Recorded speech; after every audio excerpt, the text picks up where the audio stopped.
자, 그리고 동진 세미캠 조금 더 그래프를 그려봤는데, 동진 세미캠은 주식 선물이 상장되어 있습니다. 선물 가격은 배당이 없으면 현물보다 높아야 하는 게 정상인데, 이자율과 만기까지의 기간을 반영한 기간만큼 높아야 되는 게 정상입니다. 근데 주식 선물은 매 1개월마다 만기가 있으니까 최근같이 금리가 낮은 상황에서는 사실상 주식과 거의 같은 가격으로 거래가 되면 되는데, 가로축이 시간이고 세로축이 가격인데, 이 파란색이 현물이고 노란색이 선물입니다. 일반적으로 선물 마이너스 현물, 이거를 베이시스라고 하는데, 베이시스가 현재 코스피 200은 0에서 플러스 마이너스로 왔다 갔다 하고 있죠. 12월물과 코스피 200 간의 베이시스가. 이게 지난 2020년 3월에는 엄청난 마이너스였습니다. 왜냐하면 시장이 내려갈 거라고 생각을 하고 선물 매도를 통해서 해지하는 투자자들이 엄청나게 많았다는 얘기죠. 지난 금요일 날 보면 같이 움직이다가 이때부터 벌어지기 시작합니다. 주식이 주식이 3만 원대 거래되는 주식이 선물이 450원이 싸다는 거는 1%가 더 낫다는 얘기입니다. 그런데 정말 재밌는 게, 요 시점을 보시면, 조금 제가 확대를 해볼게요. 요 시점을 보면은 선물 가격이 그냥 플랫입니다. 움직이질 않고 있어요. 요 2분 동안 선물이 20%에서 30%, 30%, 선물이 10%에 도달하면은 2분 동안 그 다이나믹 서킷 브레이커가 들어가고요, 선물은. 그리고 20%가 올라가면은 또 다이나믹 서킷 브레이커가 되고, 가격, 그날의 매매 범위가 확대가 됩니다. 일단 장 시작하면 플러스 마이너스 10%에서 거래되다가 플러스 10%로 거래가 됐다.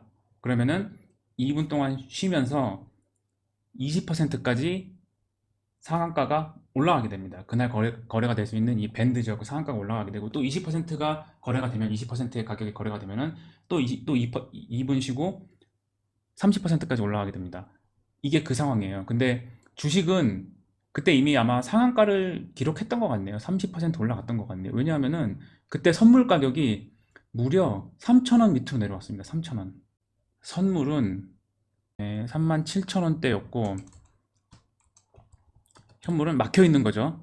48,800원. 그래서 거의 뭐 한 마이너스 백워데이션으로 33,800원이 나는데, 중요한 거는 선물이, 그래서 가격이 이제 요 시점에 확대가 되는데, 요 제 커서가 움직이는 요 시점에서 확대가 되는데, 그럼에도 불구하고 선물이 안 올라갑니다. 선물이 따라 못 올라가고 그냥 계속 이 베이시스가 마이너스에 머무릅니다. 선물의 가격은 주식 가격의 발견 기능이 있죠.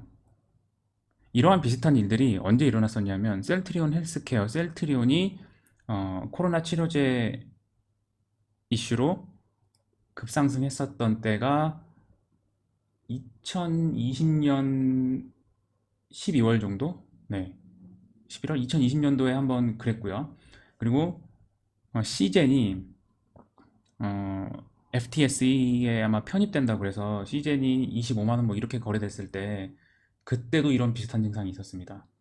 선물이 현물보다 3%에서 4% 정도 낮게 거래되는 게 며칠 동안 지속이 됐어요. 그러니까 선물 매도를 통해서 주가가 내려갈 거라고 보는 투자자들이 그렇게 많았다는 얘기고, 보통 선물 가격이 이렇게 내릴 때는 시장에 바로잉 코스트에 바로잉 코스트가 엄청나게 높아져 있습니다. 선물이 낮으면 주식을 공매도하고 선물을 매수를 해서, 이건 차익 거래잖아요. 만기가 되면은 10%가 버는 겁니다. 만약에 이 시점에 들어갔으면 선물을 매수하고 현물을 공매도 했으면 10% 버는 겁니다. 물론 이때 선물이 상한가였으니까 20% 올라간 상한가에 묶여서 매도 물량이 없었으니까, 매수만 있었으니까 매수 체결이 아마 어려웠을 것 같은데, 이 시점에서 풀렸을 때도, 그때도 마이너스 2,000원이었으니까 베이시스가 10월 만기가 10월 둘째 주 목요일인데 불과 2주 만에 7%를 먹을 수 있는데, 그럼에도 불구하고 선물이 안 올라온다는 거는, 첫 번째로 현물 바로인 코스트가 엄청 컸다. 엄청나게 많은 투자자들이 공매도를 치고 싶어 했다. 이러한 비슷한 현상이 시젠, 그리고 도산중공업 얼마 전에 풍력 때문에 엄청나게 올랐다가 지금 주식 고점 대비 한 20-30% 조정을 받았잖아요. 그리고 셀트리온 헬스케어에도 비슷한 일이 일어났었다. 제가 사실 셀트리온 헬스케어 그리고 시제는 영상을 만들려고 준비를 좀 해놨다가 뭐 다른 것 때문에 바빠서 못 만들었는데 셀트리온을 한번 언급드린 적이 한번 있었던 것 같아요. 지난 영상에서. 네, 다음 주제로 넘어가도록 하겠습니다. 자, 찾는 방법은 execution algorithm 그리고 file type PDF라고 입력하신 다음에 이건 제가 한번 검색을 해놔서 이렇게 자동 완성이 되는 거고요. 그러면 가장 먼저 올라오는 검색 결과가 Standard Chartered Execution Algorithm입니다. 자, 클릭해 봅니다.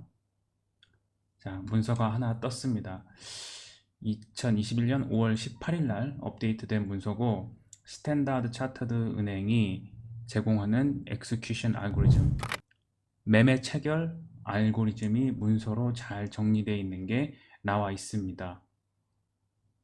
자, 요거를 제가 천천히 한번 설명을 해 드려 볼게요. 외국인 투자자들이 알고리즘 매매를 한다 할 때 여러 가지 이제 알고리즘이 있습니다. 헤지 펀드나 트레이딩 샵이 직접 개발한 알고리즘이 있고, 그리고 벤더라 그래서 뭐 트레이딩 스크린, 트레이딩 테크놀로지, 뭐 QB, 뭐 RCMX 뭐 이런 세계적인 알고리즘 개발 회사들이 제공하는 것도 있고, 이거는 이제 브로커 프로바이디드 알고리즘이 스탠다드 차터드가 회원권을 갖고 있는 거래소, 한국 거래소에 만약에 회원권을 갖고 있다. 그런 경우에는 거래소 회원으로서 스탠다드 차터드의 기관, 여기서 말하는 기관은 외국계 기관이고요. 외국계 기관들의 주문을 집행할 때 이런 알고리즘을 통해서 주문을 내게 해준다 라고 이해를 하시면 될 것 같고, 해당 그런 알고리즘을 통해서 나오는 주문들은 프로그램 매매로 거래소에서 집계가 된다. 일단 이렇게 큰 틀에서 이해를 하시면 될 것 같습니다.